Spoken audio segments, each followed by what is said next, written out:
Hi hello నమస్తే సలాం వాలేకుమ్. రీసెంట్గా అయితే మేము మాలీ సిటీ వెళ్ళాం, సమ్ పర్చేసింగ్ ఉంటే.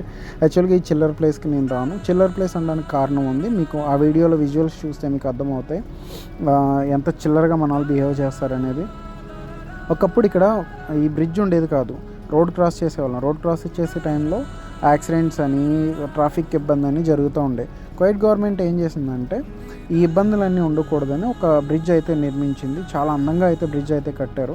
సో దీన్ని మన వాళ్ళకు ఎలా యూటిలైజ్ చేసుకోవాలో తెలియలేదు, మరి ఏంటో అర్థం కాదు. కానీ డస్ట్బిన్ కన్నా దారుణంగా యూజ్ చేశారు. ఉమ్ములు ఇయటం, ఆ పాన్ మసాలాలు అవి తినేసి ఉమ్ములు ఇయటం, తాగిన బాటిల్స్ అవి అక్కడే పడేయటం, తిన్నవి అక్కడే వదిలేయటం, ఇలాంటి చిల్లర పనులన్నీ మన వాళ్ళు చేస్తారు. కాబట్టి నేను చిల్లర ప్లేస్ అన్నాను. అరే మీకు దండం పెడతాను రా నాయన, కొంచెం నీట్గా ఉండండి రా.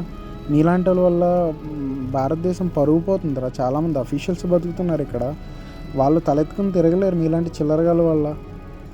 My hard request to the Kuwait government, please maintain CC cameras in these public places. It's help to control such things, and you can easily find who are selling these tobacco products. And remember this, these people are splitting on your valuable properties.